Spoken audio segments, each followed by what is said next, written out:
¿Te has preguntado alguna vez por qué los países nórdicos como Noruega, Suecia o Finlandia siempre aparecen entre los más ricos, estables y felices del mundo? ¿Por qué mientras millones de personas viven ahogadas en deudas, atrapadas en ciclos de consumo, en esos países la mayoría de las familias vive con tranquilidad financiera, incluso ganando sueldos similares? La respuesta te va a sorprender. No es por suerte, no es por petróleo, ni siquiera es porque paguen menos impuestos, al contrario, pagan más. La diferencia real está en algo mucho más profundo. La educación financiera empieza en casa, y desde los 5 años. Mientras en muchos países evitamos hablar de dinero con los niños, allá lo convierten en parte de la formación diaria. Les enseñan a ahorrar, a distinguir entre necesidades y caprichos, a usar el dinero como herramienta, no como premio. Y esto no es una moda moderna, es una tradición cultural. Desde que tienen edad para sumar, los niños nórdicos aprenden sobre presupuestos, sobre cómo funcionan los bancos, sobre lo que significa una deuda y sobre cómo tomar decisiones económicas conscientes. Hoy vas a descubrir los 7 principios financieros que los países nórdicos enseñan a sus hijos y que podrían cambiar radicalmente tu forma de pensar sobre el dinero.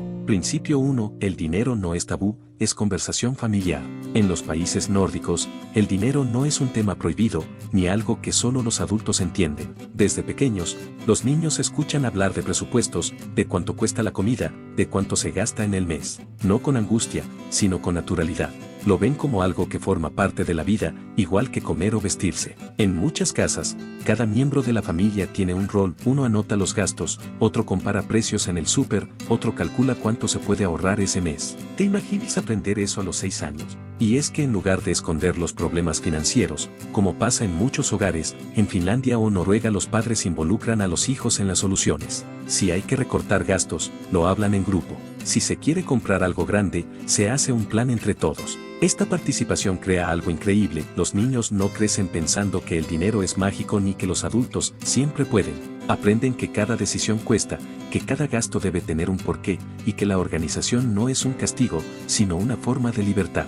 Este principio rompe con la idea de que el dinero es cosa de grandes o que solo se habla cuando hay problemas. En los países nórdicos, el dinero se conversa, se explica y se vive como parte de la educación emocional, y eso marca la diferencia. Principio 2. Antes de gastar, primero se ahorra. Uno de los valores más fuertes que se enseña desde la infancia en los países nórdicos es simple, pero poderoso. Si quieres algo, primero ahorra para conseguirlo. Nada de te lo compro y luego vemos cómo lo pagamos. Nada de en cómodas mensualidades. En Suecia, por ejemplo, es común que a los niños se les dé una pequeña mesada semanal, no para que la gasten de inmediato, sino para que aprendan a administrarla. Y si quieren una bicicleta, un videojuego o un juguete costoso, deben ahorrar semana tras semana hasta lograrlo. Esto no es solo una forma de enseñar paciencia, es una lección de vida. El valor real de algo no está en el precio, sino en el esfuerzo que implica conseguirlo sin endeudarte. Cuando un niño guarda sus monedas durante meses y finalmente compra lo que quería, siente orgullo, responsabilidad y control. Y eso crea un vínculo saludable con el dinero desde muy temprano, porque no es lo mismo tener que pagar por algo que simplemente recibirlo sin esfuerzo. En muchos países, en cambio, se premia a los niños con cosas materiales por portarse bien o por sacar buenas notas. En los nórdicos, el verdadero premio es el proceso, el ahorro constante, la espera, la satisfacción de lograrlo por ti mismo. Y cuando aprendes eso desde niño, rara vez caes en las trampas del consumo impulsivo cuando eres adulto. Principio 3. No todo se compra, muchas cosas se intercambian o se comparten. En países como Dinamarca o Noruega, los niños aprenden desde pequeños que no todo en la vida se consigue con dinero. Existe una cultura muy fuerte del intercambio, del préstamo, del compartir. Si un niño necesita una chaqueta para la nieve o una bicicleta más grande, muchas veces no se compra una nueva, se pide prestada, se intercambia con un amigo o se recibe de segunda mano de algún familiar o vecino. Y esto no se ve como algo pobre o vergonzoso. Al contrario, se considera inteligente. Desde los 5 o 6 años ya se enseñan estos principios en las escuelas y en casa. No solo es una forma de ahorrar dinero, sino de entender que el consumo no siempre es la primera opción, que hay valor en reutilizar, en cuidar lo que ya tienes y en buscar soluciones creativas sin correr a gastar. Esta lógica se extiende a toda la sociedad. En muchos barrios hay bibliotecas de juguetes, de herramientas, incluso de ropa infantil, lugares donde tomas lo que necesitas, lo usas, lo cuidas y lo devuelves. Este principio rompe la idea de que el dinero es la única vía para acceder a las cosas. Y eso es revolucionario, porque cuando creces entendiendo que compartir es normal, que pedir prestado no es vergonzoso y que cuidar lo ajeno es parte del trato, empiezas a ver el dinero como una herramienta, no como el centro de tu vida. Y ese cambio de mentalidad es oro puro para el futuro financiero de cualquier niño. Principio 4. El trabajo tiene valor, incluso si eres niño. En los países nórdicos, los niños no crecen creyendo que el dinero simplemente aparece. Desde pequeños entienden que el dinero se gana, no se regala, y que todo ingreso implica una acción, un intercambio, un esfuerzo. No significa que los pongan a trabajar como adultos, sino que les dan responsabilidades adaptadas a su edad y les enseñan que cada tarea bien hecha puede tener un valor, aunque sea simbólico. Por ejemplo, en Finlandia es común que un niño reciba una pequeña recompensa por ayudar en casa más allá de sus deberes normales, lavar el coche familiar, cuidar el jardín, ayudar a un vecino. Pero no se trata de comprar su comportamiento, sino de mostrarles la conexión entre responsabilidad y recompensa. El mensaje es claro: si quieres más, debes aportar más. Esto desarrolla algo muy poderoso, la autoestima financiera. Los niños no se sienten dependientes, sienten que pueden contribuir, que tienen un pequeño poder sobre su economía personal, y esa sensación crece con ellos. No le temen al trabajo, no le temen al esfuerzo, y mucho menos buscan soluciones fáciles como endeudarse para obtener lo que desean. Cuando un niño aprende desde los 7 u 8 años que su tiempo y su esfuerzo tienen valor, crece sabiendo que puede generar, administrar y respetar su propio dinero. Y esa mentalidad, tan simple pero tan olvidada en otras culturas, es uno de los mayores secretos de la estabilidad financiera nórdica. Principio 5. Las decisiones de dinero se piensan en familia, no se imponen. En los países nórdicos, el dinero no solo se habla, se decide en conjunto. Incluso cuando los niños no aportan ingresos, sus opiniones cuentan.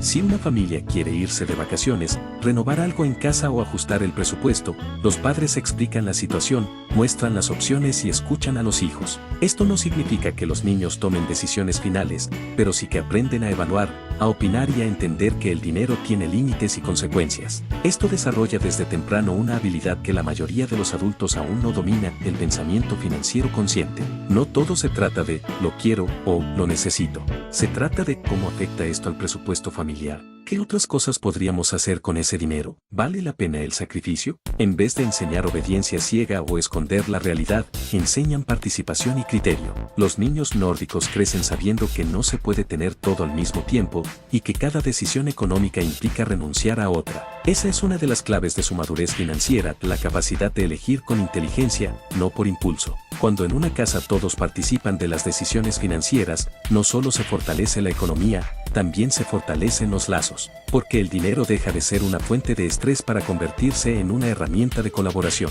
Y eso es algo que muy pocas culturas enseñan tan bien como lo hacen ellos. Principio 6. No se gasta por presión social, se gasta por propósito. En países como Suecia y Dinamarca, los niños aprenden desde pequeños que no necesitan impresionar a nadie con lo que tienen. Esta es una de las diferencias más fuertes con muchas culturas donde desde muy chicos se asocia el valor personal con la ropa de marca, el celular más nuevo o los juguetes más caros. En cambio, en los países nórdicos, la idea de gastar para aparentar simplemente no tiene sentido. No está en su código cultural. Los padres enseñan que el dinero debe tener un propósito: cubrir necesidades, facilitar la vida, brindar experiencias que realmente importen, no para competir, ni para llenar vacíos emocionales. Si un niño quiere algo caro solo porque todos lo tienen, los padres no lo regañan ni lo consienten. Le hacen preguntas, le ayudan a reflexionar. ¿Lo necesitas? ¿Lo usarás de verdad? ¿Podrías esperar un poco más? Esa guía les da poder, no culpa. Y esa mentalidad se refleja en toda la sociedad. Los adolescentes no se presionan por tener lo último, y los adultos no viven obsesionados con aparentar éxito. Por eso es común ver millonarios suecos usando ropa común, manejando autos usados y viviendo en barrios tranquilos, sin lujo. Porque no se gastan el dinero en verse ricos, lo invierten en ser libres. Cuando un niño crece con esta visión, está blindado contra uno de los peores enemigos financieros: la presión social. Y eso lo convierte en un adulto más seguro, más enfocado y mucho más difícil de manipular por la publicidad o la comparación. Principio 7. La seguridad no viene del dinero que ganas, sino del que sabes guardar. En los países nórdicos, desde la infancia se enseña una verdad que en otros lugares apenas se descubre a los 30 o 40 años: no importa cuánto ganes, si no sabes guardar, siempre estarás en riesgo. Desde los 5 o 6 años, a los niños se les habla del dinero colchón, el ahorro para emergencias, para imprevistos, para el futuro, y lo ven no como algo aburrido, sino como una forma de libertad, de poder decir no cuando algo no les conviene, de poder esperar, de no depender de nadie. Muchos niños reciben una alcancía dividida en partes, una para gastar, otra para ahorrar, y otra para compartir o donar. Así aprenden que el dinero cumple diferentes funciones, no solo la de comprar cosas. Y esta estructura se mantiene en la adultez. Los jóvenes ahorran desde su primer empleo, y no porque alguien se los imponga, sino porque lo ven como una medida de tranquilidad personal. En Noruega, por ejemplo, es normal que incluso los estudiantes universitarios tengan un fondo de emergencia. En lugar de gastar todo lo que ganan trabajando medio tiempo, separan un porcentaje, aunque sea pequeño, porque entienden que la seguridad no es un lujo, es una elección diaria, y que tener un respaldo no solo te salva en una crisis, también te da poder de decisión cuando todo está bien. Este último principio cierra el círculo. Los países nórdicos no son prósperos solo por sus sistemas, sino por la mentalidad que siembran desde casa. Y esa mentalidad no cuesta nada, pero vale más que cualquier salario. Después de escuchar estos 7 principios, es fácil entender por qué los países nórdicos están entre los más estables del mundo. Mientras en muchos países se evita hablar de dinero por miedo o vergüenza, allá lo transforman en conversación, hábito y conciencia. Lo más impactante es que no necesitas vivir en Dinamarca o crecer en una familia sueca para aplicar esto. No importa si tienes 15, 25 o 50 años. Puedes empezar hoy a sembrar una nueva relación con el dinero. Puedes romper patrones que heredaste sin darte cuenta. Puedes construir algo diferente para ti, y tal vez, incluso para las próximas generaciones. Si este video te dejó pensando diferente, compártelo con alguien que lo necesite. Dale like, deja tu comentario y suscríbete si quieres más contenido como este. Gracias por estar aquí, y nos vemos en el próximo video.